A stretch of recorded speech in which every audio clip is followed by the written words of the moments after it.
What happened to Agartha? The Moon Masters, the Luminari, the immortals who lived in Agartha represented the spirit-bound, the Alpha Pole.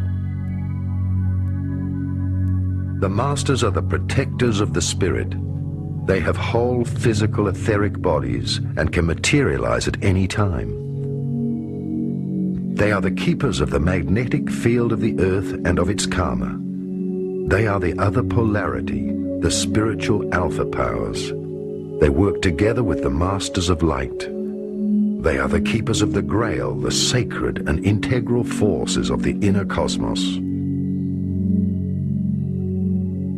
The sacred fire holds the 7 original energies which flow in the 7 chakras of the earth and in every living being, organic or inorganic, as the spirit in matter.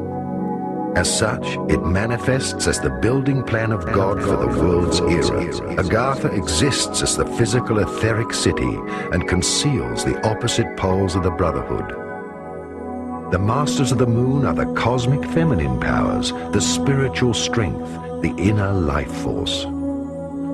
During the Dark Age of the last 26,000 years, the 7 wise bodies from Atlantis, Kumaras, withdrew to Agartha.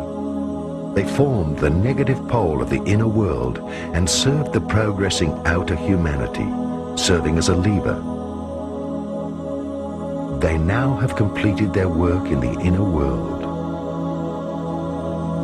They knew also that their deliverance was coming at the time of change of polarity, which would bring to an end the cycle of learning for humanity. What have we discovered in our research with numerous of my friends about the inner earth? That is, I have to admit, one of the craziest stories that I have been struggling with over the years. However, there is a consistent body of information and research that possibly a lot of these stories are true. As a physicist, I can only say that the physical reality that we live in is nothing more from a vibrational viewpoint than one of the many radio stations on the dial of a radio receiver, and basically we can tune out of this station and next to the next one, tune out of the next one, and into the third, into the fourth, into the fifth. So is physical reality around us. If we increase the frequencies or decrease them, we can tune out of this reality into another one. So it is quite possible that the hollow earth is an entirely valid story from the viewpoint of physics and science, if we're talking about a reality in a different dimension. For researchers that have been investigating the extraterrestrial presence on our planet, it is very obvious that life did not develop alone and on itself on this planet, but that it was influenced by the presence of hundreds, probably even thousands of extraterrestrial races and visitations over the last, let's say, several 100,000 years. On top of that,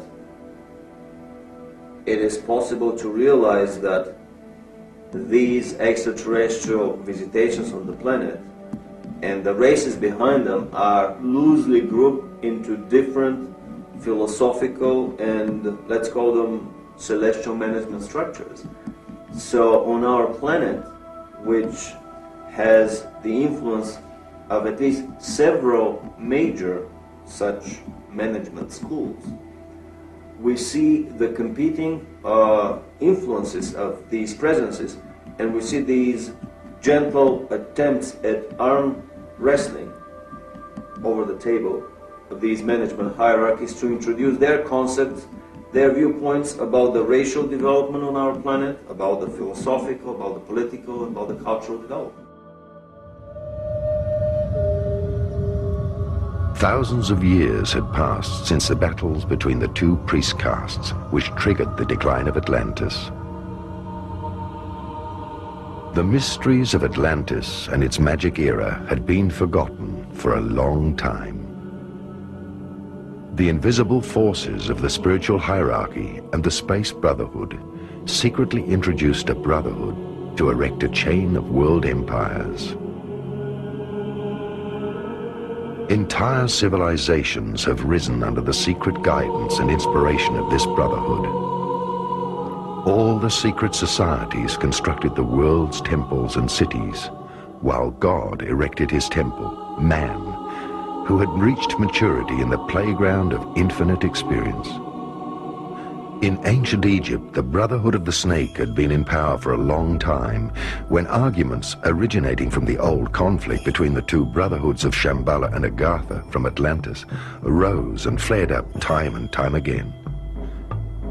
This came to a climax in an argument between the Babylonian and Hebrew castes, in which both argued that they were the god race of the extraterrestrials.